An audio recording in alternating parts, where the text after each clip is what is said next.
حضرت بلال بن رباح، آپ کے والد کا نام حضرت رباح تھا، حضرت بلال کے والد۔ وہ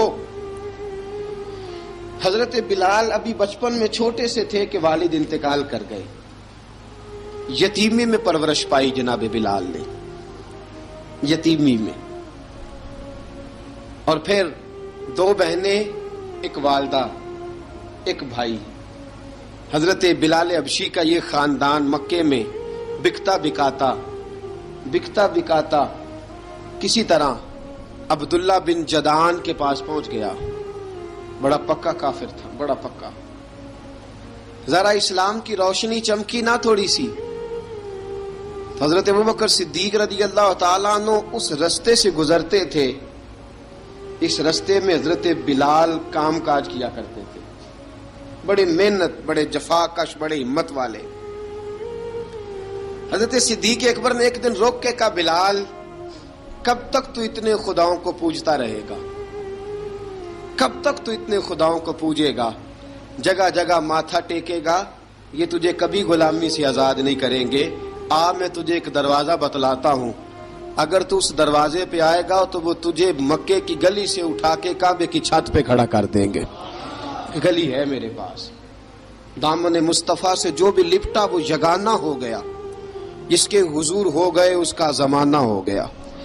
حضرت بلال حبشی رضی اللہ تعالیٰ عنہ کو بات بتلائی، سلیم الفطرت آدمی تھے، سنجیدہ آدمی تھے، اچھا مزاج رکھتے تھے، فہم و فراست رکھتے تھے۔ جناب بلال نے کلمہ پڑھ لیا، کلمہ پڑھ کے نا تو سب لوگوں نے کہا، بہت سارے لوگوں نے اپنا اسلام چھپا کے رکھا ہوا تھا۔ دو واقعات ایسے ہوئے کہ حضرت بلال کا اسلام ظاہر ہو گیا۔ کسی کام سے بت خانے بھیجا عبداللہ ابن جدعان نے، بت خانے گئے تو لگے ہوئے تھے بت، کتار اندر کتار، بتوں کی کتاریں بنی ہوئی تھی۔ حضرت بلال نے مٹی اٹھائی اور بتوں کے منہ پہ مار کے کہنے لگے، جو اپنا چہرہ صاف نہیں کر سکتے وہ کسی کو نفع نقصان کیا پہنچائیں گے۔ جو لوگ دیکھ رہے تھے انہوں نے آ کے عبداللہ ابن جدعان کو بتایا، کہا تیرا غلام ہے اور تو بہت بڑا سردار بنتا ہے، تیری عزت خاک میں مل جائے گی کسی کو پتہ چل گیا کہ عبداللہ کا غلام مسلمان ہو گیا۔ عبداللہ بن جدعان نے راتوں رات امیہ بن خلف سے بات کی اور امیہ سے کہا، یار یہ غلام لے لو، مفتی لے لو۔ بتایا نہیں امیہ کو، بتایا نہیں کہ مسلمان ہو گیا ہے۔ امیہ نے لے لیا۔ امیہ بڑا سخت آدمی تھا، بڑی طبیعت میں سختی پائی جاتی تھی، اللہ اکبر، لیکن یہ محبت اور عشق یہ چھپائے چھپتے نہیں، اور مسلمان اپنے اسلام کا اظہار کیے بغیر رہ سکتا۔ ایک واقعہ اور رونما ہو گیا، حضرت بلال پھر ظاہر ہو گئے۔ ہوا کیا؟ حضرت عمار بن یاسر رضی اللہ تعالیٰ عنہ، مکے کے سارے کافر کٹھے ہو کے ایک غریب آدمی کو مار رہے ہیں، غریب آدمی کو۔ جب اندر انسان کے چور ہوتا ہے تو بڑا سے بڑا آدمی بھی بزدل ہو جاتا ہے۔ جب اندر چور بیٹھ جائے نا تو بڑے سے بڑا آدمی بزدل ہو جاتا ہے، اور جب اندر صفائی ہو تو غریب سے غریب آدمی بھی بہادر ہو جاتا ہے۔ حق پہ ہونا چاہیے، سچا ہونا چاہیے، پھر بہادر ہو۔ حضرت عمار بن یاسر رضی اللہ، ایک غریب آدمی، مکے کے سارے سردار مکے کے چوک میں کٹھے ہیں اور ایک دیوار کے ساتھ کھڑا کیا ہوا ہے حضرت عمار بن یاسر کو، اور کوڑے مار رہے ہیں، زور زور سے کوڑے حضرت عمار بن یاسر رضی اللہ تعالیٰ عنہ کے بدن پہ لگتے ہیں، وجود لہو لہان ہے۔ حضرت عمار بن یاسر کو پتا تھا کہ بلال بھی مسلمان ہو گئے، لیکن ان کا خیال تھا کہ یہ کسی کو بتلائیں نہ تو ہی بہتر ہے۔ امیہ بن خلف آیا، سخت دھوپ تھی، جب کوڑے مار مار کے تھک گیا نا، ابو جال نے بھی مارا، ابو لہب نے بھی مارا، ابو سفیان نے بھی مارا، ابو البختری نے بھی مارا، اخنس بن شریک نے بھی مارا۔ امیہ بن خلف کی باری آئی تو تھک گیا نا مار مار کے، اسے پتا تھا کہ بلال بڑا سخت آدمی ہے، جو کام بھی کہو بلال کر دیتا ہے۔ امیہ نے کہا بلال سے، کہا بلال ادھر آ۔ حضرت بلال گئے، کہا یہ کوڑا پکڑ اور اس کو مار۔ جناب بلال نے کوڑے کی طرف دیکھا، پھر حضرت عمار کی طرف دیکھا۔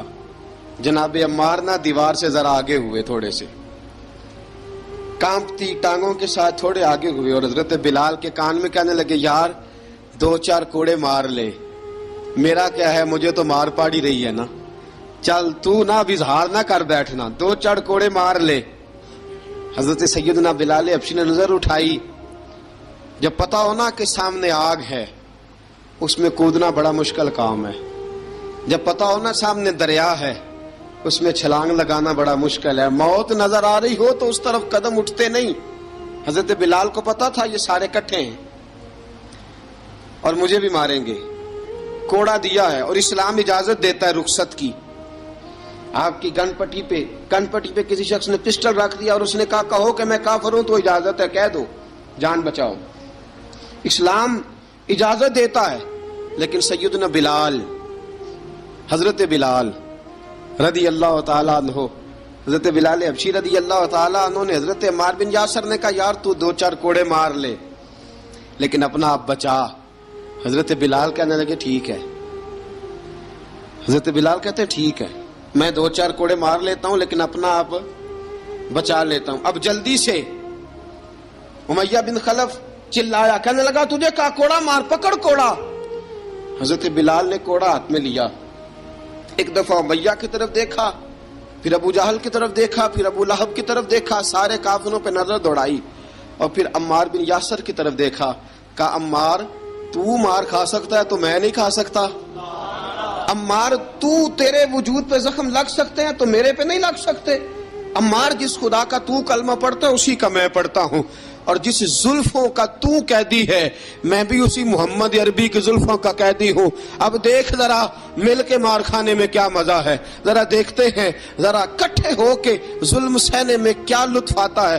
حضرت سیدنا بلال حبشی نے زور زور سے کوڑا گھمایا، اعلان بغاوت ہونے لگا ہے، بلال آنے لگے ہیں میدان عمل میں۔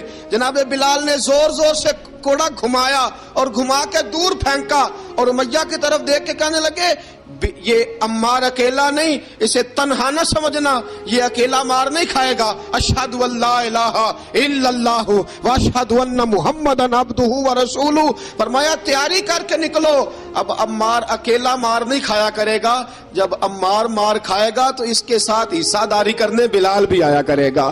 حضرت بلال میدان عمل میں، اب کافروں پہ سناٹا چھا گیا۔ بلال تیری جرت، تیری یہ ہمت، تو انکار کرے، تیرا یہ چارہ، تیرے منہ سے یہ لفظ نکلے، ان الذین قالوا ربنا اللہ ثم استقاموا تتنزل علیہم الملائکہ الا تخافوا ولا تحزنوا وابشروا بالجنۃ التی کنتم توعدون۔ رب فرماتا ہے تم کہو میں نے اللہ کو مان لیا، رب کو مان کر پھر ڈٹ جانا، تمہاری دنیا مدد کرے نہ کرے اللہ تمہاری مدد کے لیے فرشتوں کا نزول فرما دے گا، لوگ مدد کرے نہ کرے اللہ کے فرشتے تمہاری مدد کریں گے۔ جناب سیدنا بلال نے اعلان کر دیا میں نہیں ماروں گا، ادھر آ ستمگر ہنر آزمائیں، تو تیر آزما ہم جگر آزمائیں، فرمایا کر لو تیاری آ جاؤ۔ اب وہ سارے نا، کیونکہ سب سے سخت مشہور تھا نا امیہ، اب سارے دیکھنے لگے امیہ کی طرف، امیہ کو اب اسے سمجھ نہیں آ رہی میں کیا کروں۔ بلال نے تو کبھی نہ کی نہیں، تو جو کہتے تھے کر گزرتا تھا، یہ عجیب معاملہ ہے۔ کہنے لگا بلال تجھے پتا ہے تو کیا کر رہا ہے، تو نے جذبات میں آ کے اعلان تو کر دیا، تجھے اس کا پتا ہے؟ جناب بلال حبشی رضی اللہ تعالیٰ عنہ فرمانے لگے مجھے پتا ہے تو مجھے مارے گا، مجھے پتا ہے مجھے سزائیں دے گا، مجھے سارا پتا ہے، لیکن عقل کو تنقید سے فرصت نہیں، عشق پر ایمان کی بنیاد رکھ۔ فرمایا میں نے عقل کے گھوڑے دوڑانے چھوڑ دیے ہیں، بس کلمہ جو پڑھ لیا ہے، جب اعلان جو کر لیا ہے، جب محبت جو کی تو اب اس میں کسی قسم کی مصلحت کی اجازت نہیں۔ اقبال کہتا ہے کہ پختہ ہوتی ہے اگر مصلحت اندیش ہو عقل، عشق ہو مصلحت اندیش تو ہے خام ابھی، اور بے خطر کود پڑا آتش نمرود میں عشق، عقل تھی محو تماشائے لبے بام ابھی۔ فرمایا عقل پختہ ہوتی ہے اگر سوچا جائے، عشق کے معاملے میں سوچا جائے تو عشق کمزور ہوتا ہے، وہاں سوچنے سمجھنے کی اجازت ہوتی نہیں۔ سوچنا سمجھنا تھا کلمہ پڑھنے سے پہلے، اب تو پڑھ لیا، اب سوچنے کا نہیں، اب عمل کرنے کا وقت ہے۔ اب جناب بلال پر سختی شروع ہوئی، مارنا شروع ہوئے. کس انداز میں مارا؟ لوہے کی سلاخیں پہنا کر عرب کی تپتی ہوئی ریت پہ لٹا دیا. جب لوہا گرم ہوتا، سلاخیں گرم ہوتی، وہ وجود کو لگتی، پہلے خاموش رہتے. علامہ ندوی نے لکھا پہلے چپ رہتے، پہلے احد احد نہیں کہتے تھے، پہلے احد احد نہیں کہتے. جب تکلیف بڑھ جاتی نا تو پھر زبان سے نکلتا احد احد احد. وہ وحدہ لا شریک ہے، وہ وحدہ لا شریک ہے. جب تکلیف بڑھتی پھر امیہ کیا کرتا؟ پھر امیہ حضرت بلال رضی اللہ تعالیٰ عنہ کے گلے میں رسی ڈالتا اور مکے کے اوباش لڑکوں کے ہاتھ میں دیتا. مکے کی گلیوں میں کبھی کسی پاگل کو آپ گزرتے دیکھو نا، لڑکے اسے چھیڑ رہے ہوں، آپ کو پتا ہے وہ پاگل ہے، اس نے زیادتی بھی کی ہے. لڑکے چھیڑتے ہوں تو بزرگ اور سیانے لوگ منع کرتے ہیں، کہتے ہیں بدتمیزوں نہ کرو، وہ تو بیچارہ دیوانہ ہے، وہ تو پاگل ہے. مکے کی گلیوں میں حضرت بلال جب گلے میں رسی ڈال کے، ذرا دوستوں خیال تو کرو، بٹن کھلا ہو تو ہم بازار میں جانا پسند نہیں کرتے، کپڑے تھوڑے میلے ہوں تو گلی میں نکلتے نہیں. بلال تو مہذب آدمی ہے، سنجیدہ آدمی ہے، یہ کیا ہو رہا؟ حضرت بلال کے گلے میں رسی ڈال کے نا جب مکے کی گلیوں میں وہ نوجوان دوڑایا کرتے تھے، حضرت بلال رضی اللہ تعالیٰ عنہ کے قریب سے گزرتے تو گزرنے والے بھی عجیب بات کرتے. کوئی کہتا ذرا اور کلمہ پڑھ، کوئی کہتا بلا اب اپنے خدا کو تجھے بچائے، کوئی کہتا بلال تجھے کیا ضرورت پڑی تھی یہ سارا کچھ کرنے کی. ایک آدمی آیا کہنے لگا بلال اگر تیرا رب سچا ہے، تیرے رسول سچے ہیں، پھر تجھے بچاتے کیوں نہیں؟ پھر تجھے بچاتے کیوں نہیں؟ جب تو اتنا مخلص مومن ہے اور اتنا تیرے اندر خلوص پایا جاتا ہے تو وہ آتے کیوں نہیں تیرے دفاع کے لیے؟ وہ تیرے لیے ڈھال کیوں نہیں بنتے؟ حضرت بلال حبشی کا جواب بڑا زبردست تھا. جناب بلال کہنے لگے میں مخلص تو ہوں، میرا رب قادر بھی ہے، لیکن فرمایا جب تم جاتے ہو نا بازار میں برتن خریدنے، مٹی کا برتن لینا ہو تو ذرا ٹھوک بجا کے چیک کرتے ہو کچا ہے کہ پکا ہے. فرمایا رب رسول بھی ذرا ٹھوک بجا رہے ہیں کچا ہے کہ پکا ہے. فرمایا میں دعا کرو میں امتحان میں پورا اتروں، دعا کرو میں امتحان میں پورا اتروں. وہ ذرا مجھے ٹھوک بجا کے چیک کر رہے ہیں، ٹھوک بجا کے. حضرت بلال حبشی مارا ستایا تینوں لب دیاں آپ گواچے، سانو اپنی خبر نہ کوئی، ساتھوں پارے ککھ گلیاں دے، سانو آخ دے لوگ شدائی، ننگ نموس دا ساڑ کے چولا، گل پہنے تاج گدائی، آزم اپنا آپ گوایا تاں یار نے چاتی پائی. حضرت بلال حبشی اتنی مار، اتنی تکلیفیں. اچھا حضرت صدیق اکبر گزرے.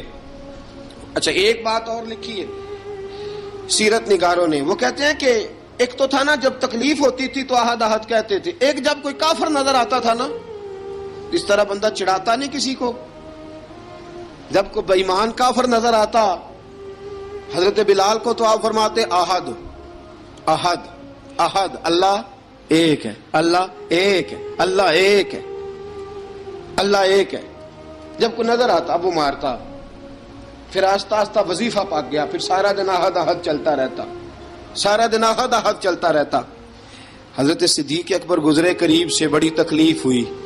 جناب ابو بکر صدیق رضی اللہ تعالیٰ عنہ نے کہا بلال اونچی ذکر نہ کیا کر، آہستہ کر لیا کر، اونچی آواز میں مارتے جو ہیں تجھے تو اس طرح کر، ذرا ذکر دو ہے نا، ایک ذکر جلی ہے ایک ذکر خفی ہے، تو دل میں ذکر کر لیا کر، اونچا نہ کیا کر، مار سے تو بچ جا. بلال نے کہا ٹھیک ہے، آپ نے جو نسخہ دیا اس پہ عمل کروں گا. 2 دن حضرت بلال حبشی نے دل میں ذکر کیا، مار ہی نہیں پڑی، مار ہی نہیں پڑی. جفا جو عشق میں ہوتی ہے، اقبال کہتا ہے جفا جو عشق میں ہوتی ہے وہ جفا ہی نہیں، ستم نہ ہو تو محبت میں کچھ مزہ ہی نہیں. حضرت بلال کو مارنا نہ پڑی، 2 دن مار نہ کھائی تو تیسرے دن امیہ داخل ہوا تو کہنے لگے احد احد احد. اس نے پھر پکڑ لیا درہ، پھر اٹھایا کوڑا، پھر لگا مارنے.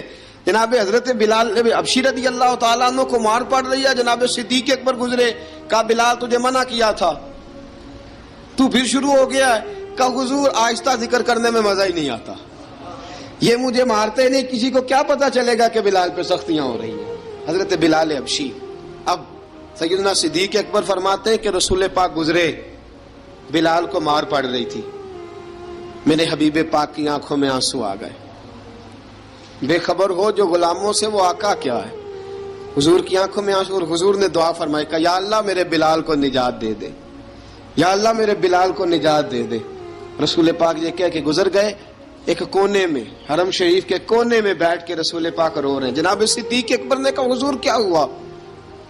فرمایا ابو بکر سوچ رہا ہوں خدا اگر مجھے پیسے دے تو میں بلال کو خرید لوں, اگر رب پیسے دے تو خرید لوں, سوچ رہا ہوں.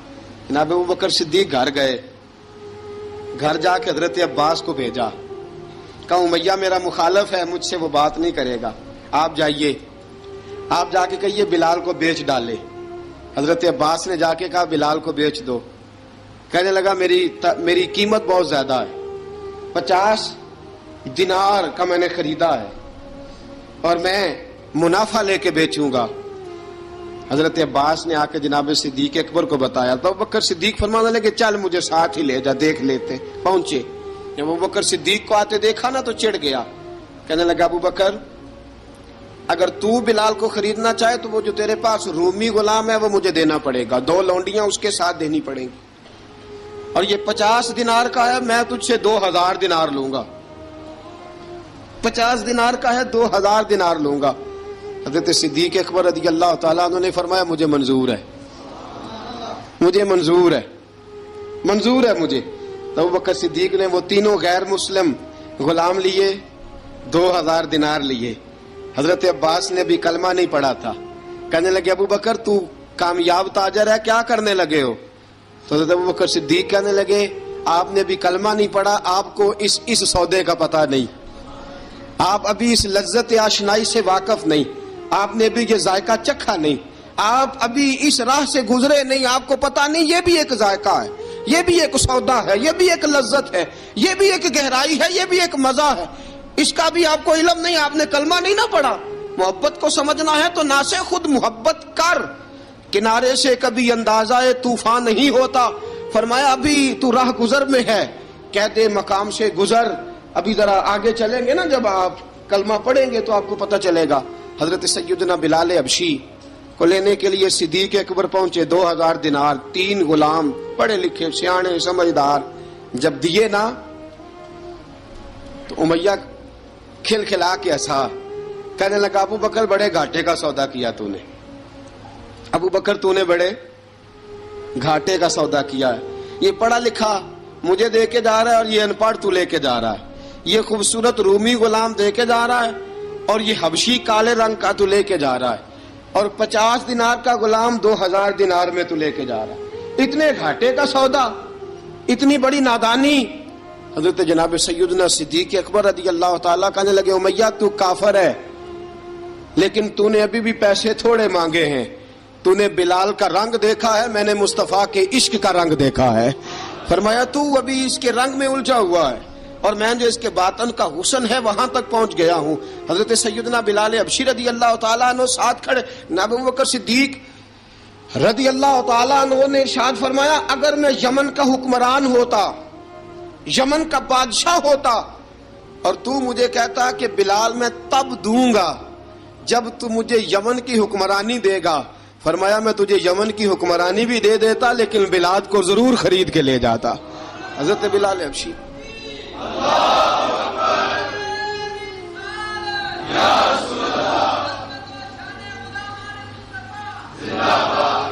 جناب سیدنا بلال حبشی.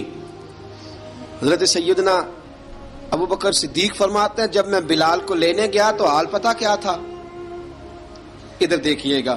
فرماتے ہیں کہ ٹانگیں اوپر کر کے نا, جس طرح آدمی رکوع میں بیٹھتا ہے اس طرح کر کے نا ٹانگیں, اور سر پھر زمین کو لگا کے جس طرح سجدے میں آپ جاتے ہیں, لیکن بالکل ٹانگوں کے ساتھ سر رکھ کے. فرماتے ہیں 4 بھاری چکیاں ریت پہ حضرت بلال تھے, ان کے اوپر چکیاں رکھی ہوئی تھی, اور فرماتے ہیں حضرت بلال تھوڑی تھوڑی حرکت کرتے تھے تو وہ چکیاں جسم کے ساتھ لگتی تھی نا, پارٹ ان کے. فرماتے ہیں زخم بن گئے تھے, خون نکلتا تھا. فرماتے ہیں میں نے وہاں سے جا کے حضرت بلال کو نکالا, پیسے دیے, لے کے آیا تو جناب بلال کہنے لگے جلدی جلدی چلو حضور کے پاس, ذرا جلدی جلدی چلو, در مصطفیٰ پہ جلدی کرو. تو جناب سیدنا بلال حبشی رضی اللہ تعالیٰ عنہ کے جواب میں حضرت ابوبکر صدیق کہنے لگے بلال جلدی نہ کر، جب میں آیا تھا تو حضور تیرے لیے آنسو بہا رہے تھے، اگر تجھے اس حالت میں زخمی دیکھیں گے تو میرے مصطفیٰ کو اور زیادہ رونا پڑے گا، تو میرے ساتھ گھر چل، میں تجھے کپڑے پہناتا ہوں، میں تیرے زخموں پہ پٹی کرتا ہوں۔ حضرت ابوبکر صدیق مزاج شناسائے نبوت تھے نا، فرمایا چل میرے ساتھ، میں ذرا تیری مرہم پٹی کر لوں، میں ذرا تیرا منہ دھو ڈالوں، میں ذرا تجھے کنگھی کر لوں، تو میرے ساتھ چل۔ جناب بلال فرماتے ہیں جب سے پیدا ہوا تب سے غلام تھا، کبھی کسی نے میرے کپڑوں کی فکر نہیں کی تھی، مجھے تو امیہ 4 دن روٹی نہیں دیتا تھا۔ فرماتے ہیں جب میں گیا ابوبکر کے ساتھ، ابوبکر صدیق نے ایک چٹائی بچھائی، صدیق اکبر چٹائی کے اوپر میرے ساتھ بیٹھ گئے۔ فرماتے ہیں ابوبکر نے تیل منگایا، وہ تیل میرے زخموں پہ، ابوبکر صدیق نے وہ تیل میرے سر پہ، میری داڑھی پہ، فرماتے ہیں پھر کنگھا کیا، پھر ابوبکر صدیق نے ایک جوڑا منگایا، وہ کپڑے مجھے پہنائے، ابوبکر صدیق نے پگڑی منگوائی، وہ پگڑی کھول کے میرے سر پہ بندھوائی۔ فرماتے ہیں ابوبکر نے مجھے تیار کیا، فرمایا تو آج جا رہا ہے در رسالت مآب پہ، در رسالت مآب پہ، آج تو پہنچ رہا ہے حضور کے دروازے پہ، بن کے جوگن مدینے نو جاواں گی میں، جو بیتی نبی نو سناواں گی میں۔ حضرت جناب سیدنا، اور وہ کسی شاعر نے تو بڑی شاندار بات کی، اس نے کہا بڑی امید ہے سرکار قدموں میں بلائیں گے، کرم کی جب نظر ہوگی مدینے ہم بھی جائیں گے، اگر جانا مدینے میں ہوا ہم غم کے ماروں کا، مکینے گنبد خضرا کو حال دل سنائیں گے۔ حضرت بلال حبشی رضی، ان کے دل میں بڑی امنگ تھی آج جاؤں گا در رسالت مآب پہ۔ ملا رومی لکھتے ہیں کہ جناب سیدنا صدیق اکبر نے سجایا سوارا، جناب بلال کے آنسو رکتے ہی نہیں۔ کہا باپ ہوتا ہے جو خدمتیں کرتا ہے، میں نے آنکھ کھولی تو باپ کا سایہ تو میں نے دیکھا ہی نہیں، اور فرمایا ماں تھی تو ماں جب بھی میں کام کر کے آتا تھا تو مجھے دیکھ کے میری اماں بس رو دیا کرتی تھی، 2-3 بہنیں تھیں، اور حضرت بلال فرمانے لگے ان بہنوں کو میں دیکھتا تھا تو وہ میرا حال دیکھ کے روتی تھی، اور جب وہ مجھے دیکھتی تھی تو میں رو دیا کرتا تھا۔ فرمایا ابوبکر میں نے تو یہ رنگ ڈھنگ دیکھے نہیں جو آج تو مجھے دکھا رہا ہے۔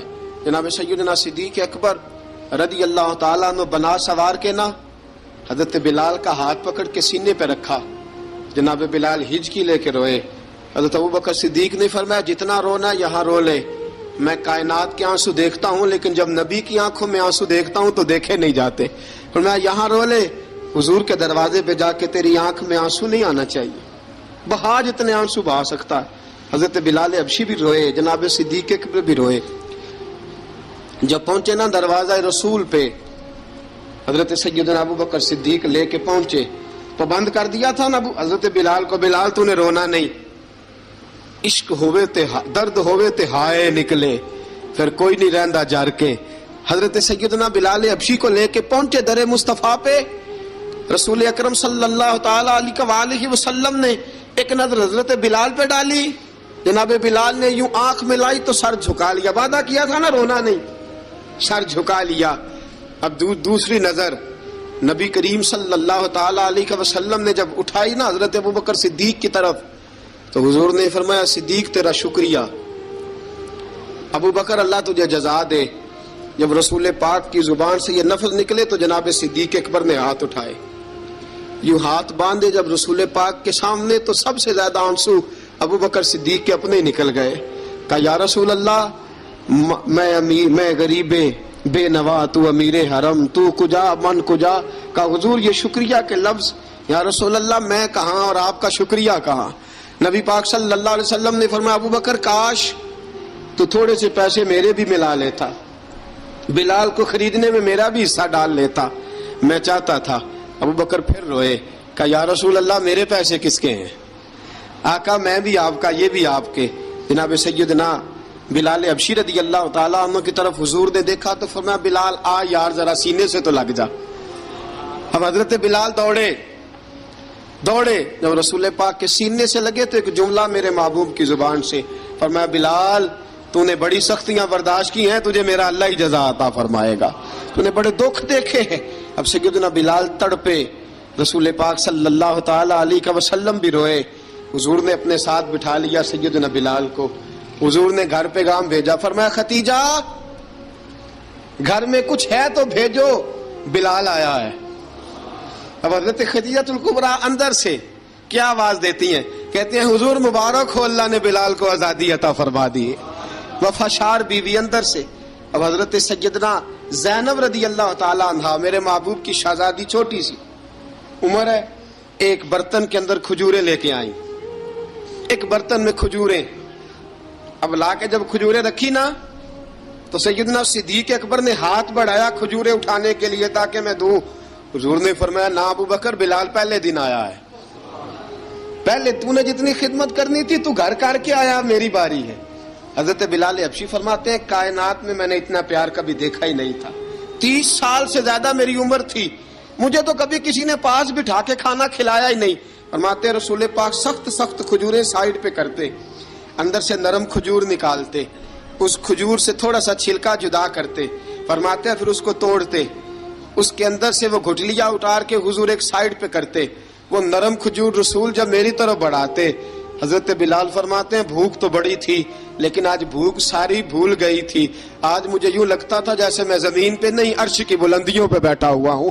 آج لگتا تھا کائنات کی ساری نعمتیں، ساری رحمتیں، سارا کرم، ساری عطا، سارا فضل، ساری عنایتیں میری جھولی میں گھر گئی ہیں۔ فرماتے ہیں رسول پاک صلی اللہ تعالی علیہ وآلہ وسلم نے مجھے بڑے محبت سے بٹھایا، حضور علیہ السلام نے محبت سے کھلایا، دودھ پلایا۔ فرماتے بڑا پیار کر کے نا تو جناب سیدنا صدیق اکبر نے کہا حضور بلال کی ڈیوٹی کیا ہوگی؟ حضور بلال کی ڈیوٹی کیا ہوگی؟ حضرت بلال کہنے لگے حضور میں فارغ رہنے کا تو عادی نہیں، میں تو جفا کا آدمی ہوں، محنت کرنے والا، ڈیوٹی کیا ہوگی؟ رسول پاک نے فرمایا بلال یہ میرا گھر ہے، آج کے بعد میرا نہیں یہ تیرا گھر ہے۔ فرمایا میں مصروف ہوتا ہوں تبلیغ کے کاموں میں، گھر کیا لانا ہے وہ تیری ذمہ داری ہے، کہاں سے لانا ہے وہ بھی تیری ذمہ داری ہے، پیسے کہاں سے آئیں گے میں تجھے بتلاؤں گا، کہاں لگانے ہیں تجھے ایک دفعہ بتاؤں گا، پھر تو لایا کرے گا، تو ہی لگایا کرے گا۔ فرمایا میرا پرسنل سیکٹری بن کے رہے گا، تو خاص مقام تجھے دیا جائے گا۔ حضرت سیدنا بلال حبشی رضی اللہ تعالی عنہ کو رسول اکرم صلی اللہ تعالی علیہ وسلم نے اس کام پر مقرر فرما دیا۔ اب دیکھیے حضرت بلال رضی اللہ تعالی عنہ جب در مصطفیٰ صلی اللہ تعالی علیہ وسلم پر پہنچ جاتے ہیں، اور پہنچنے کے بعد کیا مسئلہ ہے جی، کیوں نہیں چل رہا؟ درود پاک پڑھیے الصلاۃ والسلام علیک یا کی گل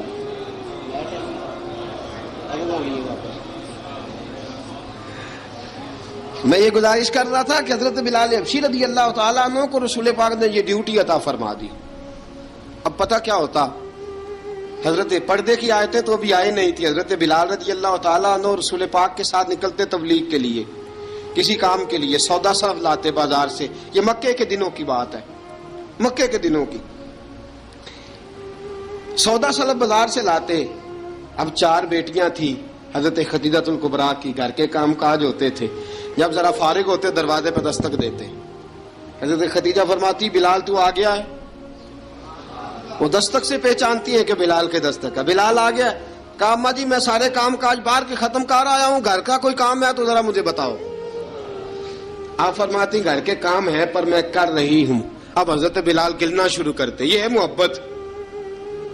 آج اگر ہم کہیں خادم ہو بھی نہ تو بہانے ڈھونڈتے پھرتے ہیں فارغ ہونے کے۔ حضرت بلال فرماتے آپ نے چکی پیس لی ہے، گھر میں جھاڑو دے لیا ہے، بچوں کے لیے دودھ آ گیا ہے، بکریوں کا دودھ دھو لیا گیا ہے، ایک ایک کام پوچھتے ہیں۔ حضرت خدیجہ الکبریٰ فرماتے یہ بھی ہو گیا، یہ بھی ہو گیا، چکی رہ گئی ہے پیسنے والی۔ فرماتے ذرا دروازہ کھول دو میں پیس ڈالتا ہوں۔ حضرت بلال گھر کی چکی پیستے، گھر کے کام کاج کرتے۔ ایک دن نہ دار ارقم میں رسول پاک تھے تو باہر سے کچھ شورش ہوئی، حضرت بلال حبشی کہنے لگے حضور ایک نیزہ نہیں منگوا دیتے مجھے؟ ایک نیزہ۔ ساری دنیا حضرت بلال کو مؤذن رسول سمجھتی ہے اور ہیں بھی، لیکن حضرت بلال سب سے پہلے نیزہ بردار بھی ہیں۔ سب سے پہلے نبی پاک کی حفاظت کے لیے نیزہ جس شخص نے اٹھایا ہے، تلوار اٹھانے والے اور ہیں، جان قربان، نیزہ سب سے پہلے حضرت بلال۔ کہا حضور ایک نیزہ نہیں منگوا دیتے؟ بلال کیا کرنا ہے؟ کہا یا رسول اللہ یہ کافر ہلکی پھلکی شرارت کرتے رہتے ہیں، ذرا میرے ہاتھ میں نیزہ ہوگا نا تو قریب کوئی نہیں آئے گا. یہ کرتے رہتے ہیں نا ہلکی پھلکی شرارت، باز نہیں آتے، نیزہ دے دیں گے نا تو قریب کوئی نہیں آئے گا. اب رسول پاک نے نیزہ دے دیا، منگوا دیا. اب حضرت بلال کے ہاتھ میں نیزہ ہوتا، رسول پاک کے آگے آگے چلتے، آگے آگے آگے آگے. نبی کریم صلی اللہ تعالی علیہ وآلہ وسلم دار ارقم میں جا کے تبلیغ کا کام شروع کرتے تو حضرت بلال دروازے پہ نیزہ لے کے کھڑے ہو جاتے. حضور نے فرمایا بلال تو ادھر کھڑا ہو گیا. یا رسول اللہ انشاءاللہ جب تک میں کھڑا ہوں اندر کوئی کافر آ نہیں سکتا، اندر کوئی نہیں آئے گا، میں محافظ بن کے کھڑا ہوں. حضرت بلال حبشی رضی اللہ تعالیٰ عنہ نے ہمیشہ، اور یہ نیزہ ہمیشہ پاس رکھا، بدر میں بھی، احد میں بھی، تبوک میں بھی، یرموک میں بھی، خندق میں بھی. جب نبی پاک نماز پڑھانے کے لیے کھڑے ہوتے تو حضرت بلال نیزہ نبی پاک کے آگے گاڑ دیتے. یہ سترا بن کے اب کوئی آگے سے گزرے گا تو اسے تکلیف نہیں ہوگی، گناہ نہیں ہوگا، حضور کے آگے رکھ دیتے. حضرت بلال حبشی نے مکے کے 13 سال سابقون الاولون میں سے ہیں. قرآن کہتا ہے والسابقون الاولون من المہاجرین والانصار. فرمایا وہ جو پہلے سبقت لینے والے ہیں نا مہاجر اور انصار، پہلے جنہوں نے سب سے پہلے کلمہ پڑھا، وہ مہاجر اور انصار جنہوں نے پہلے کلمہ پڑھا. اور فرمایا والذین اتبعوہم باحسان، اور وہ جنہوں نے احسان کے ساتھ ان کی پیروی کی، رضی اللہ عنہم ورضوا عنہ. فرمایا وہ اللہ سے راضی ہیں، اللہ ان سے راضی ہے. اللہ انہیں جنت میں داخل کرے گا جس کے نیچے نہریں بہہ رہی ہیں. ذالک الفوز العظیم. فرمایا یہ بہت بڑی کامیابی ہے پہلے کلمہ پڑھ لینا. حضرت بلال سابقون الاولون میں سے، پہلے کلمہ پڑھنے والے لوگوں میں سے. جناب سیدنا بلال حبشی رضی اللہ تعالیٰ عنہ نے پوری دلیری کے ساتھ کام کیا. اب آ گیا وقت ہجرت کا. رسول پاک صلی اللہ تعالیٰ علیہ وسلم نے حضرت بلال کو فرمایا بلال تو ہجرت کر جا مدینے کی طرف، چلا جا. حضرت بلال نے عرض کی حضور میں غلام ہوں، خادم ہوں، ہر حکم ماننا میری ڈیوٹی ہے، لیکن ایک عرض کرنی ہے صرف. حضور نے فرمایا بلال کرو. کہا یا رسول اللہ آپ مدینے آئیں گے نا، آپ آئیں گے مدینے؟ رسول پاک صلی اللہ علیہ وسلم مسکرا پڑے، فرمایا ہاں میں بھی آؤں گا. کہا حضور بس ٹھیک ہے بتائیں کب جانا ہے، بس اتنی سی بات ہے. آپ آئیں گے نا؟ حضور نے فرمایا آؤں گا. کہا ٹھیک ہے بتائیں کب جانا ہے. سرور کون مکان سیاح لا مکان صلی اللہ تعالی علیہ وسلم نے فرمایا بلال یہ 16 مرد عورتوں بچوں پر مشتمل 16 لوگوں پر مشتمل یہ قافلہ ہے. اس قافلے کے اوپر تجھے میں امیر مقرر کرتا ہوں، تو ان کو لے کے جائے گا مکے سے مدینے. 250 کلومیٹر کا سفر، 250 میل کا سفر. حضرت بلال حبشی رضی اللہ تعالیٰ عنہ قافلے کے امیر بن کے، سخت گرمی کا موسم. حضرت بلال کے ہاتھوں میں تلوار ہے، ایک ہاتھ میں نیزہ ہے، ایک ہاتھ میں تلوار ہے. تیر آپ نے پیچھے باندھ رکھے ہیں پشت پہ، اور آپ لے کے جا رہے ہیں، کبھی قافلے کے آگے، کبھی پیچھے، کبھی دائیں کبھی بائیں. وہ عورتیں اور بچے ذرا پریشان ہوتے تو حضرت بلال فرماتے پریشان ہونے کی ضرورت نہیں، ہمیں مصطفیٰ کریم نے بھیجا ہے، ہمیں نبی اکرم صلی اللہ علیہ وسلم نے بھیجا. میرا یقین بڑا مضبوط ہے، اور میں نبی پاک صلی اللہ علیہ وسلم نے بھیجا، فکر نہ کرو چلو. اب یہ قافلہ جا رہا ہے. حضرت بلال حبشی نے بخیر و عافیت سپہ سالار بن کر اس قافلے کو پہنچایا مدینے میں. اب مدینے پہنچا کے سارے لوگ مدینے والے مدینے میں لگ گئے اپنے اپنے کام. حضرت بلال پہلے دن ہی آ کے مدینہ منورہ سے باہر سرحد پہ کھڑے ہو گئے. کہا بلال ادھر کیا کر رہے ہو؟ کہا وعدہ کیا تھا یار نے آؤں گا دن ڈھلے. نبی پاک علیہ السلام نے وعدہ فرمایا تھا میں آؤں گا. اب میرا تو کام ہے نبی پاک کا انتظار کرنا، استقبال کرنا. حضرت بلال روز انتظار کرتے. رسول پاک تشریف لے آئے. حضور حکم کیا ہے؟ فرمایا مسجد بنانی ہے. مسجد قباء بن رہی ہے. تو سب مزدوروں سے زیادہ کام حضرت بلال نے کیا. مسجد نبوی کی تعمیر شروع ہوئی تو سب سے زیادہ کام حضرت بلال نے کیا. مسجد بن گئی. اب جناب اذان کا معاملہ شروع ہو گیا، مسلمانوں کو نماز کے لیے کیسے بلائیں؟ ایک صحابی کہنے لگے حضور ہم اوپر آگ جلایا کریں گے، جب آگ جلے گی تو لوگوں کو پتہ چلے گا نماز کا وقت ہو گیا. ایک نے کہا ہم بڑی دف منگواتے ہیں، دف بجائیں گے، نماز کا وقت ہو گیا. حضور نے فرمایا جاؤ صبح فیصلہ کریں گے. رات سے صحابہ سوئے. حضرت عبداللہ ابن زید رضی اللہ تعالیٰ عنہ اور حضرت عمر فاروق رضی اللہ خواب دیکھتے ہیں. خواب میں کوئی اذان پڑھ رہا ہے، اللہ اکبر اللہ اکبر اللہ اکبر اللہ اکبر. اذان پڑھنی چاہیے نا؟ کیا خیال ہے آپ کا؟ اذان آنی چاہیے نا؟ میں ویسے معذرت کے ساتھ کبھی کبھی ایسا ہوتا ہے کہیں جماعت کرانے لگے نا تو کسی سے کہنا تکبیر پڑھو، تو ایک دوسرے کو کہنا شروع کر دیتے ہیں تو پڑھ تو پڑھ. میں اپنے استادوں کے پاس جب ہم پڑھتے تھے حضرت اویسی صاحب رحمۃ اللہ علیہ کے پاس، تو ہم پڑھ رہے تھے، سبق تھوڑا رہتا تھا، دیر ہو گئی کلاس کو، تو ایک لڑکا آیا تو استاد کہنے لگے اذان پڑھ. کہنے لگا جی مجھے شرم آتی ہے. تو استاد فرمانے لگے یار میں تو بڑا بے-شرم ہوں، 40 سال ہو گئے اذانیں پڑھ رہا ہوں، تمہیں شرم آتی؟ بڑا بے شرم ہوں، 40 سال سے اذان. کہنے لگا نہیں جی وہ والا معاملہ نہیں. فرمانے لگے یار گالی نکالتے وقت شرم آنی چاہیے، کسی کو برے لفظوں سے یاد کرتے وقت، کسی کا گلہ کرتے وقت، غیبت کرتے وقت، چغلی کرتے وقت، جھوٹ بولتے وقت، دغا اور فریب اور فراڈ کرتے وقت شرم آنی چاہیے. تجھے اذان دیتے وقت شرم آ رہی ہے. یہ ہمارا حال ہے. اذان آنی چاہیے، مشکل کام نہیں، سیکھنی چاہیے. میرے نبی کریم صلی اللہ علیہ وسلم نے فرمایا جس نے 40 دن تک اللہ کی رضا کے لیے 5 وقت کی اذان پڑھی، 40 دن صرف، فرمایا اللہ اس کے پچھلے سارے گناہ معاف فرما دے گا.